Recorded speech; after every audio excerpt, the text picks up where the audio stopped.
Halo Mbak Riri, Prof. Lawang, dan teman-teman semua. Perkenalkan dari sana. Halo Mbak Riri dan Prof. Lawang dan teman-teman semua.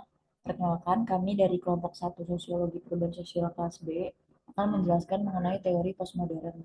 Di sini ada saya, Diksa Satya Alifia, dengan dua teman saya, yaitu Francisca Putri dan saya Nisa. Bisa dilanjut.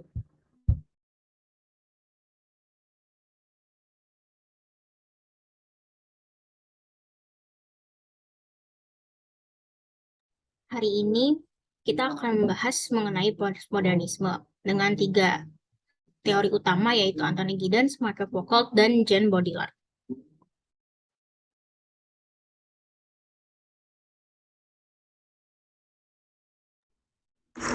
Pembahasan yang pertama yaitu mengenai memahami postmodern. Berdasarkan buku Sosiologi Perubahan Sosial, konsep postmodern dirangkai dari dua konsep, yaitu konsep post dan modern, yang mana dapat dimaknai sebagai era sesudah atau setelah modernitas. Tapi sebenarnya postmodern tidak dapat didefinisikan sesederhana itu, karena dikatakan juga bahwa postmodern ini tidak memiliki definisi pasti dan mampu mencakup keseluruhan hasil pemikiran dari kelompok postmodernisme. Tetapi postmodernisme ini menunjuk pada kritik-kritik filosofis mengenai gambaran dunia, epistemologi, dan ideologi-ideologi modern. Sehingga definisi postmodern meliputi suatu epos sejarah baru, produk budaya yang baru, serta tipe teori yang baru yang mana menjelaskan tentang dunia sosial. Selanjutnya, teori postmodern dikatakan menunjuk pada sebuah tipe teori yang sangat berbeda mengenai teori-teori yang menggambarkan realitas manusia modern, di mana terdapat konsep konsep tentang postmodernisme. Yang pertama yaitu konsep postmodernisme ini tertuju pada adanya keyakinan yang tersebar luas bahwa era modern telah berakhir dan manusia akan memasuki periode yang baru yang disebut postmodernitas.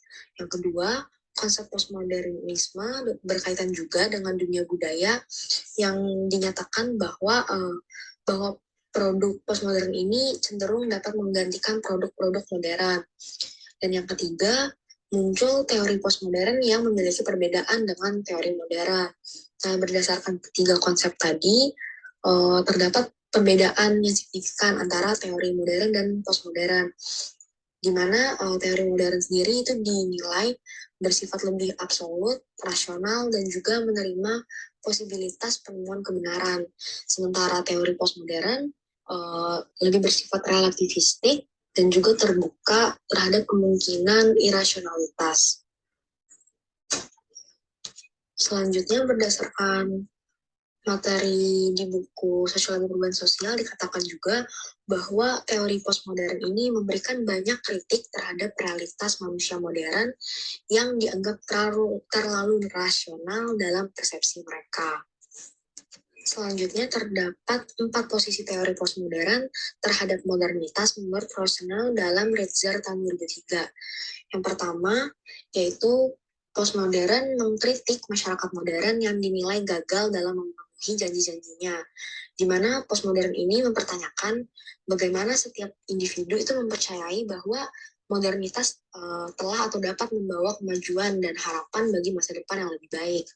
Yang kedua, teori postmodern juga cenderung menolak apa yang biasanya dikenal sebagai worldview, narasi, totalitas, dan juga sebagainya. Yang ketiga, teori postmodern dikatakan juga cenderung berfokus kepada fenomena-fenomena besar postmodernisasi seperti emosi, perasaan, intuisi, metafisika, dan lain-lain. Dan yang keempat, teori postmodern juga menolak kecenderungan dunia modern, yang mana meletakkan batas-batas antara hal-hal tertentu, misalnya seperti disiplin akademis, teori, dan juga realitas. Kemudian postmodern memiliki beberapa strategi untuk mengubah realitas sosial masyarakat modern. Yang pertama ada konsumsi, yang kedua tontonan, ketiga ada tanda atau simbol, dan yang terakhir ada citra atau image. Yang pertama yaitu konsumsi. praktik budaya postmodern ini tidak dapat dilepaskan dari perkembangan kapitalisme, di mana ini tuh selalu diikuti dengan peningkatan jumlah konsumsi masyarakat modern. Nah, pembahasan mengenai masyarakat konsumsi ini nantinya akan dibahas lebih lanjut dalam pemikiran Baudrillard. Lalu yang kedua ada tontonan. Meskipun terdengar cukup remeh atau sepele, namun ternyata tontonan ini mampu menghasilkan sebuah realitas baru yang disebut masyarakat tontonan. Tontonan tersebut ada berupa hiburan, musik, iklan, televisi, dan lain-lain. Nah, dikatakan juga bahwa tontonan dapat menjadi penentu dari relasi antar kelompok sosial. Yang ketiga ada tanda atau simbol, di mana budaya postmodern ini adalah tanda atau sign culture dalam bentuk yang baru, di mana dapat dijalankan sebagai tujuan untuk menampilkan identitas sosial melalui serangkaian simbol yang melekat pada diri seorang individu. Dan yang keempat ada citra atau image. Strategi ini merupakan strategi yang utama dalam sistem produksi dan konsumsi postmodern, di mana di dalamnya itu mengandung konsep, gagasan, tema, yang mana dikemas dan ditanamkan pada objek konsumsi untuk dijadikan sebagai memori publik.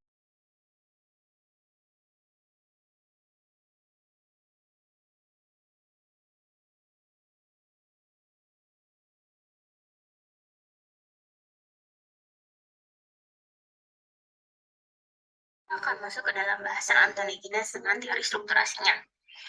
Giddens muncul dengan teori strukturasi dipengaruhi oleh dua pandangan.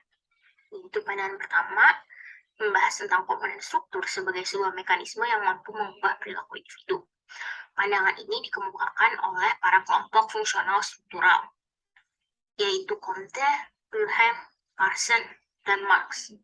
Pandangan kedua yaitu peran aktif individu dalam proses sosial yang mampu mempengaruhi kerja struktur sosial yang dikemukakan oleh Weber. Kedua pandangan ini menurut Giddens ada yang bersifat objektif dan bersifat subjektif. Pandangan pertama dinilai Giddens bersifat objektif. Objektif yang dimaksud di sini adalah kecenderungan cara pandang yang memprioritaskan gejala keseluruhan di atas tindakan dan pengalaman individu. Pandangan kedua dinilai Giddens lebih subjektif, karena pandangan yang memprioritaskan tindakan individu atau pengalaman mereka di atas gejala keseluruhan atau struktur.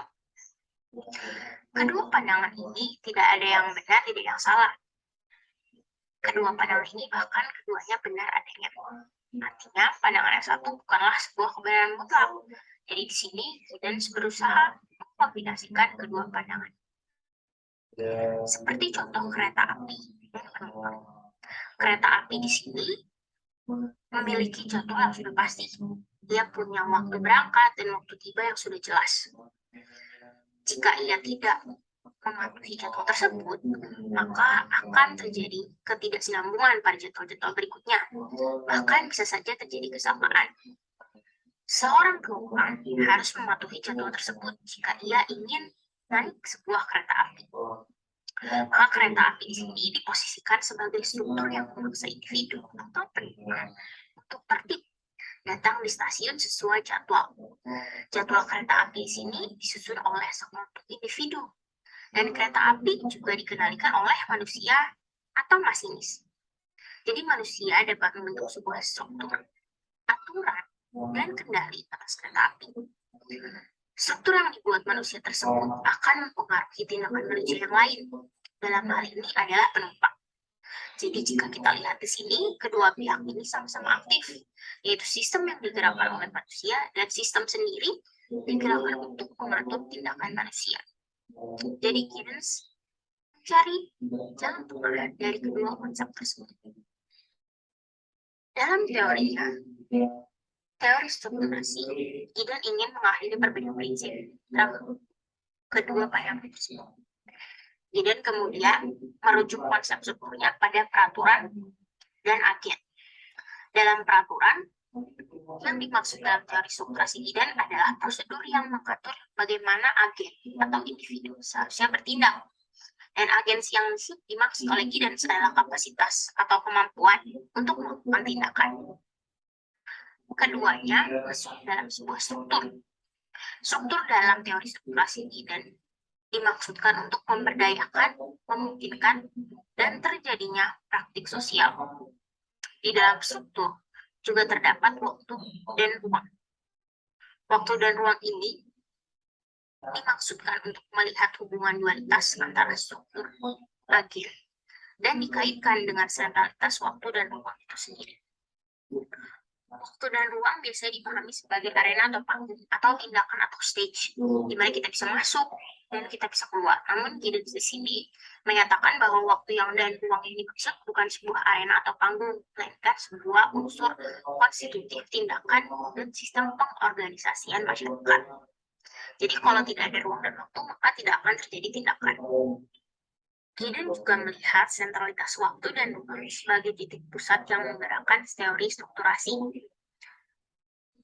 Jadi ketika tidak ada waktu dan ruang, maka tidak akan terjadi praktik sosial. Dan waktu dan ruang menurut Gideon adalah satu kesatuan. Sebuah konsep waktu akan menandai setting praktik sosial di dalamnya.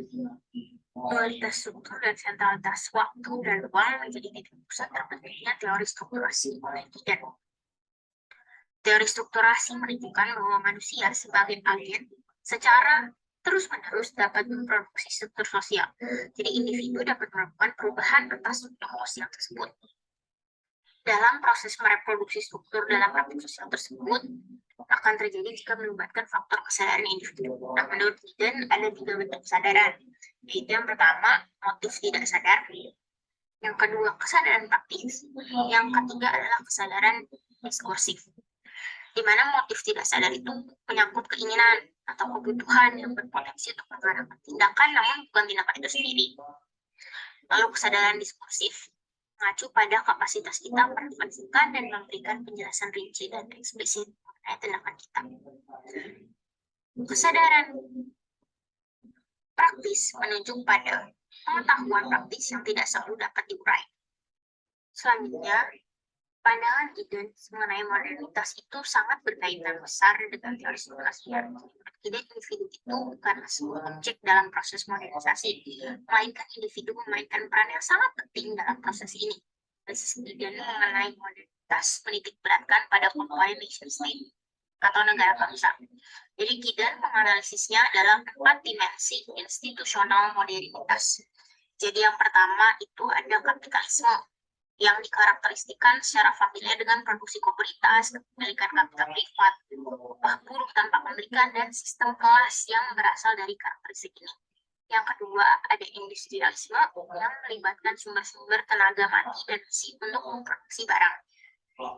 Yang ketiga, ada pengawasan yang mengacu pada supervisi aktivitas populasi subjek pada bidang politik.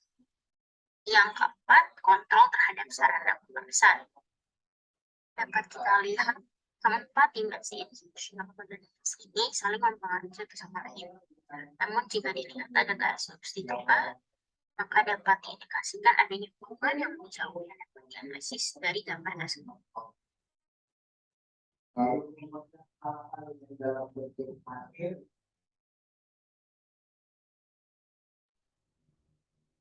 Lalu selanjutnya ada Michael Foucault mengenai masyarakat dan modernitas. Tapi sebelum itu kita masuk dulu ke kekuasaan. Jadi Foucault melihat adanya relasi yang kuat antara pendidikan dan kekuasaan. Mengapa? Karena pengetahuan dapat menghasilkan kekuasaan. Dan menurutnya pengetahuan yang kita percaya itu sebenarnya nggak bersifat objektif, tapi pengetahuan itu berada pada suatu wilayah wewenang tertentu yang menimbulkan kekuasaan yang terlembaga. Dan ada kutipan juga dari Michael Foucault yang bisa dibaca, dan di sini kan ada produk praktik tertentu. Maksud praktik ini adalah kekuasaan. Kekuasaan memiliki berbagai karakteristik. Yang pertama itu bentuknya nggak selamanya bekerja melalui penindasan atau represi, tetapi juga dapat melalui normalisasi dan regulasi, yaitu melalui peraturan. Lalu yang kedua, sifatnya itu tidak bersifat destruktif, melainkan reproduktif, yang artinya ia mampu menghasilkan sistem-sistem pengetahuan baru.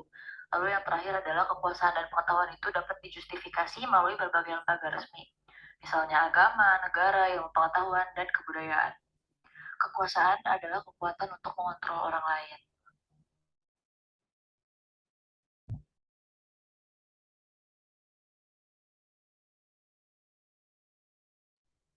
Lalu kita masuk ke materi selanjutnya, yaitu seksualitas yang nyambung juga ke materi sebelumnya. Jadi pada zaman pramodern, yaitu abad 18, seks ditabukan oleh gereja. Menurut Foucault, hal ini merupakan bentuk represivitas mengenai seksualitas. Karena kekuasaan juga mencakup ke ranah seksualitas gitu. Nah, karena kekuasaan itu ada di mana-mana, maka terdapat pula resistensi terhadap kekuasaan di mana-mana. Masyarakat jadi resisten dan melanggar tabu terhadap seks tersebut gitu, yang tadinya jadi obrolan rumah tangga aja. Di zaman modern ini kan sekarang seks sudah lumayan bisa diobrolin ya di ruang publik. Dibuktikan tuh dengan sekarang udah marak banget publikasi dan edukasi, contohnya mengenai kekerasan seksual. Di zaman modern ini, seks diorganisir oleh berbagai lembaga. Jadi menurut Foucault, dalam masyarakat modern, nggak cuma batas mengenai apa yang boleh diperbincangkan, diperlihatkan, dipertontonkan mengenai seks yang semakin meluas. Tapi sekarang tuh wacana mengenai seks itu sendiri sekarang diorganisasi oleh lembaga-lembaga yang beraneka ragam dan dengan berbagai trik dan efek yang digunakan itu. Berbagai hal yang menyangkut seks kayak kegiatan, tindakan, sampai kejahatan seksual itu kan ditulis, direkam, difoto, disyuting, dicetak, ya pokoknya dipublikasikan secara luas lah. Pokoknya sekarang di zaman sekarang tuh mengenai seks tuh apapun dipasarkan, dijual, dikomodifikasi. Dan sebaliknya apapun yang berada di luar seks sekarang tuh diseksualitaskan gitu. Contohnya berbagai partai politik menjelang pemilu kan kampanyenya banyak menghadirkan artis seksi ya. Jadi masyarakat atau massa dihibur dengan goyangan erotis artis-artis tersebut gitu. Dan juga iklan-iklan motor, mobil, dan lain-lain kan banyak menggunakan perempuan seksi, dan SPG rokok, SPG HP, dan lain-lain juga menggunakan perempuan seksi sebagai ikonnya. Dan juga di zaman sekarang berbagai upaya dilakukan untuk memaksimalkan wacana mengenai seksualitas. Karena berkembang iptek juga nih, jadi banyak ada bentuk seksualitas yang baru, kombinasi baru, teknologi baru gitu. Jadi seks itu jadi dikomodifikasi dan semakin banyak komersialnya, dan juga tubuh juga sekarang dikomodifikasikan, penampilan juga. Dan sekarang tuh teknologi dan ilmu pengetahuan dikembangkan untuk meningkatkan intensitas seksual, daya kerja tubuh, atau memperpanjang atau memperbesar bagian-bagian tubuh tertentu, memperindah penampilan, menghasilkan pelipat gandaan atau intensifikasi energi libido, dan lain-lain. Yang pada akhirnya seksualitas itu menjadi kekuasaan itu sendiri. Maksudnya kan tadi udah dibilangin di awal kalau kekuasaan itu mengatur seksualitas gitu, yang gereja mengatur kalau seks itu adalah ranah privat yang tidak boleh diumbar ke publik. Sekarang malah seksualitas itu yang mengatur kekuasaan. Jadi seksualitas itu digunakan untuk menggait massa dan lain-lain.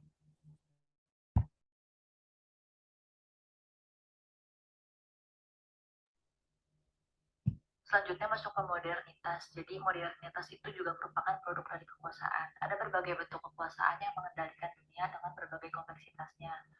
Di balik tiap proses perubahan sosial itu sebenarnya ada berbagai relasi kekuasaan yang beroperasi, khususnya relasi dominasi.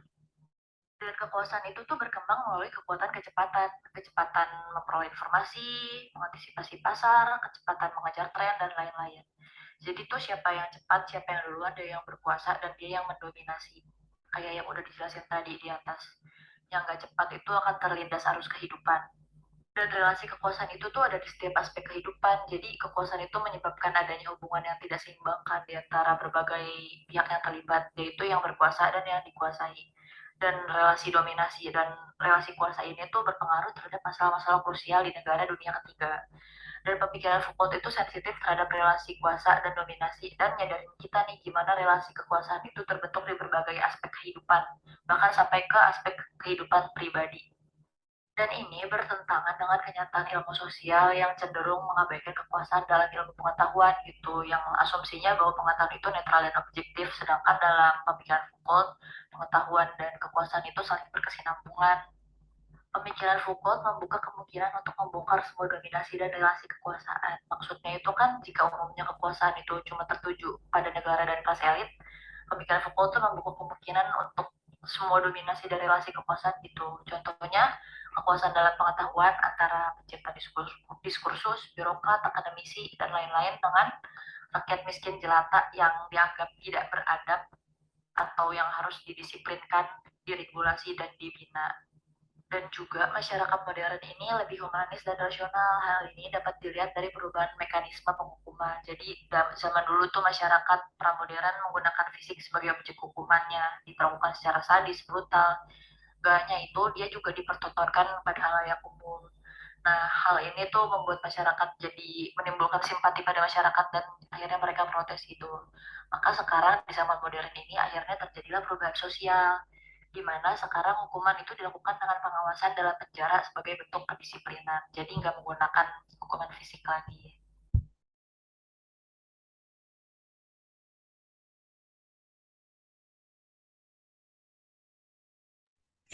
Selanjutnya adalah pemikiran Jean Baudrillard, yaitu masyarakat konsumsi. Sekilas tentang Baudrillard, Baudrillard merupakan salah seorang sosiolog asal Prancis yang juga merupakan seorang teoretisi postmodern yang sangat penting. Baudrillard juga merupakan pakar teori kebudayaan, filsuf, komentator politik, dan juga fotografer.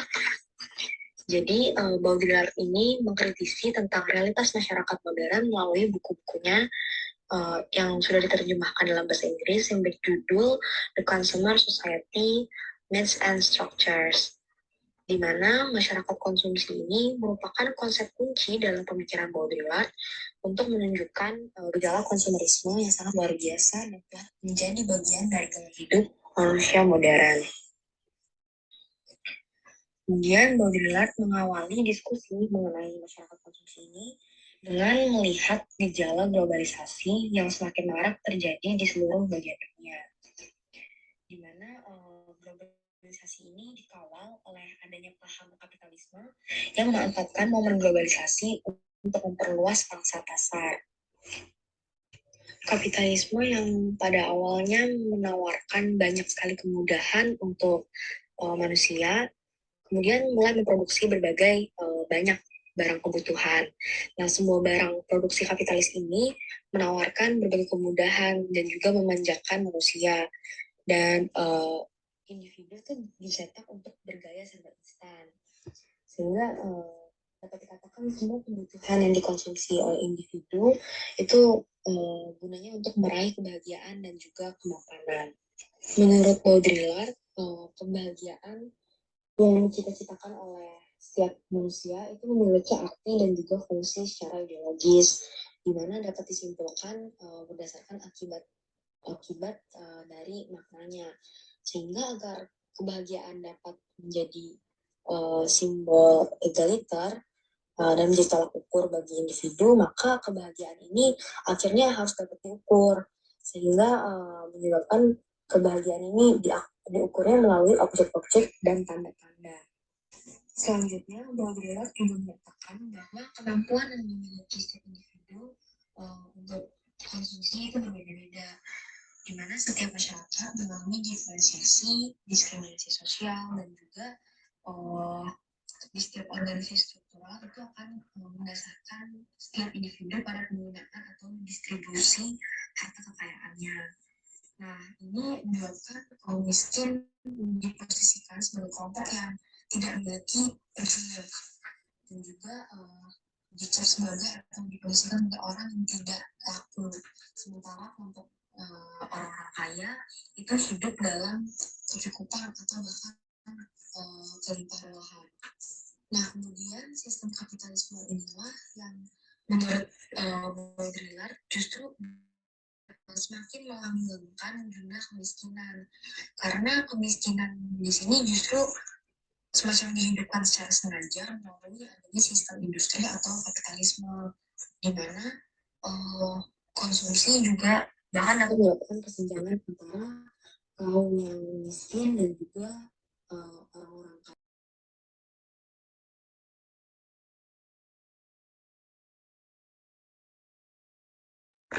Kemudian Baudrillard juga berpandangan bahwa konsumsi adalah sebuah ideologi dan juga sistem komunikasi yang dapat dilihat sebagai exclusive of pleasure, di mana kesenangan bukanlah menjadi tujuan utama dari konsumsi, melainkan suatu rasionalisasi dari konsumsi. Selanjutnya terdapat peran kerja sistem produksi kapitalis dalam memproduksi sistem kebutuhan menurut Baudrillard. Yang pertama, tatanan produksi menghasilkan mesin atau kekuatan sistem teknik produktif yang secara radikal berbeda dengan alat-alat tradisional. Yang kedua, tatanan produksi menghasilkan modal atau kekuatan produktif yang masuk akal, sistem investasi, dan juga sirkulasi rasional secara besar. Lalu ketiga, tatanan produksi juga menghasilkan kekuatan tenaga kerja yang berupah. Dan keempat, tatanan produksi melahirkan kebutuhan-kebutuhan. Kemudian Baudrillard menyatakan bahwa masyarakat konsumsi tidak lagi digerakkan oleh adanya kebutuhan dan tuntutan konsumen, melainkan oleh kapasitas produksi yang sangat besar. Konsumsi tersebut tidak lagi berkaitan dengan produksi, melainkan dengan kontradiksi antara level produktivitas yang lebih tinggi dengan kebutuhan untuk mengatur produk. Sehingga kunci utama dalam sistem sekarang itu adalah mengontrol mekanisme produksi sekaligus permintaan konsumen sebagai bagian dari sosialisasi yang terencana melalui simbol-simbol.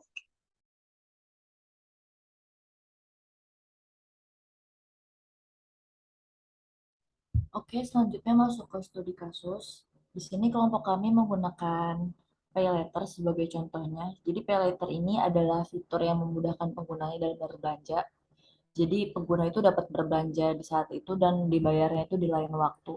Kalau bahasa kasarnya mungkin ngutang kali ya, ngutang secara elektronik. Dan pay letter ini tuh ada di e-commerce biasanya atau di transaksi elektronik seperti Shopee Pay Later, GoPay Later, dan lain-lain. Di sini juga kami menggunakan pemikiran Baudrillard dan pertama-tama dijelaskan dulu nih. Jadi kan sebelum pandemi itu biasanya orang berbelanja langsung gitu ya, datang ke toko, datang ke secara langsung gitu. Namun karena adanya pandemi yang mewajibkan masyarakat untuk tinggal di rumah saja, pola konsumsi atau mekanisme perbelanjaan beralih dari berbelanja secara langsung menjadi berbelanja online.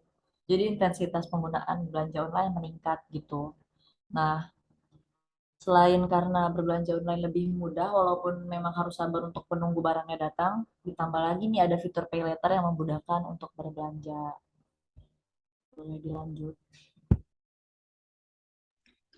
Nah, sejalan dengan gagasan Baudrillard tadi yang menyatakan tentang sistem kapitalisme itu dapat semakin melanggengkan jumlah kemiskinan, kelompok kami berinterpretasi bahwa fitur pay later ini yang ditawarkan oleh beberapa platform belanja online merupakan salah satu produk dari kapitalisme yang kemudian itu banyak digunakan oleh semua kalangan, tapi lebih sering itu digunakan oleh kalangan menengah ke bawah.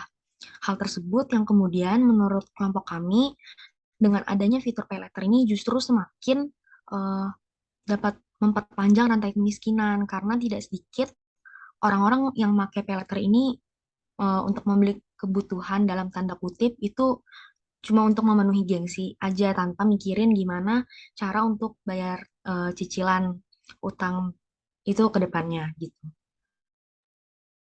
Selanjutnya, seperti yang telah dijelaskan oleh rekan saya sebelumnya mengenai pendapat Baudrillard, jadi kasus ini sangat sesuai, di mana saat ini tuh orang banyak sekali yang melakukan kegiatan konsumsi, bukan hanya melihat soal kebutuhan saja. Jadi mereka itu melakukan kegiatan konsumsi karena adanya niat dari individu tersebut untuk mengekspresikan posisi atau identitas mereka. Di mana hal ini sangat dimudahkan dengan pay later ini yang ditawarkan oleh hampir seluruh platform marketplace yang ada di Indonesia. Jadi hal ini semakin mudah untuk dilakukan semua orang. Sekian presentasi dari kelompok kami. Terima kasih.